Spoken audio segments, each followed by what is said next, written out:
Nous vivons sans doute l'été le plus frais du reste de notre vie.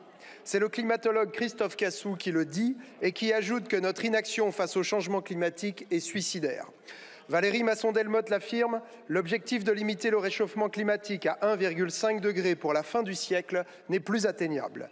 Canicule, sécheresse, inondations, incendies. Nous allons connaître une augmentation de la fréquence et de l'intensité des événements extrêmes. Des gens vont perdre leur maison, des gens vont mourir, des gens meurent déjà. Si la France ne saurait résoudre seule un problème mondial, comment croire que les autres pays s'y mettront davantage quand la 6e économie du globe choisit de reculer ?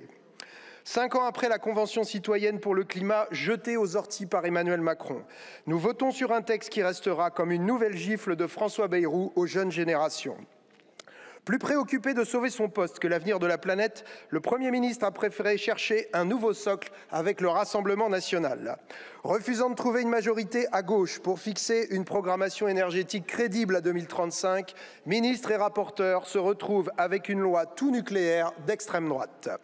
Une extrême droite qui aura montré son visage trumpiste, climato-sceptique, défendant bec et ongle le vieux monde, celui qui engraisse les capitalistes et détruit notre écosystème. Effrayé par sa propre disparition, la droite a encore copié son extrême. C'est pourtant Jacques Chirac qui disait en 2002 « La maison brûle et nous regardons ailleurs », mais LR l'a compris comme une consigne. Quant aux députés macronistes, ils restent obnubilés par la perte de leur siège, même si on ne les y voit plus depuis des mois. C'est devenu une stratégie, leur désertion détricote leur propre texte, les obligeant à les rejeter, laissant ainsi tout pouvoir au Sénat. Le soi-disant bloc central n'est qu'une droite honteuse. Cette proposition de loi sur l'énergie sera donc rejetée dans quelques minutes. Alors, que va garder M. Bayrou ? Nos victoires ou vos régressions ? Va-t-il conserver la prise en compte de l'empreinte carbone dans la PPE, le retour d'EDF comme établissement public, le rétablissement des tarifs réglementés du gaz, l'extension des tarifs réglementés de l'électricité à tous les consommateurs et leur calcul sur les coûts du système électrique français ? Voilà des mesures utiles à nos concitoyens. Malheureusement, je crains que notre baroudeur en jet privé ne garde que les aberrations qui nous obligeront à voter contre ce texte. Affaiblissement de nos objectifs de réduction des émissions de gaz à effet de serre, impératif de sobriété divisé par 2, coup de rabot sur les rénovations performantes. En France aussi, on enterre les accords de Paris. Sur la sortie des énergies fossiles, l'arnaque est totale puisqu'il est proposé un objectif de 58% d'énergie dite décarbonée, incluant le nucléaire et les renouvelables, mais finalement sans les renouvelables. Celles-ci auront été les grandes victimes de la tornade de mensonges qui a ravagé notre hémicycle. Nous avons bien obtenu 200 TWh d'énergie renouvelable d'ici 2030.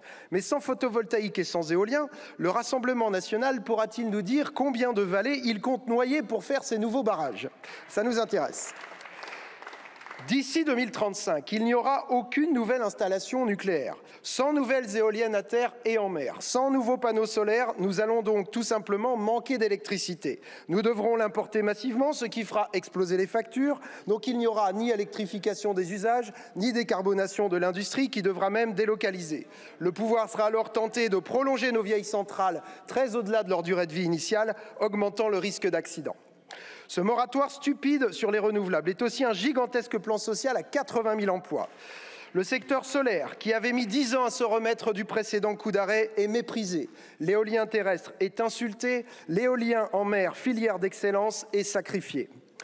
Envolé, le plug baby plug. Mais Emmanuel Macron va pouvoir continuer de trinquer en russe, car bien loin de la souveraineté, l'obsession nucléariste nous place de plus en plus dans les mains de Poutine pour notre approvisionnement en uranium.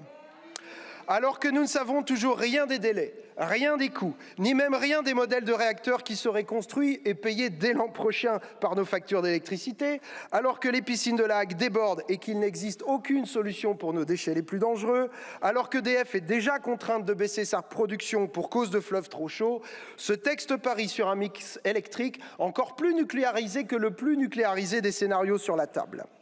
Vous méprisez les experts autant que le réel, dans lequel la guerre a fait son retour morbide et fracassant et pour laquelle les sites nucléaires civils constituent évidemment des cibles de choix.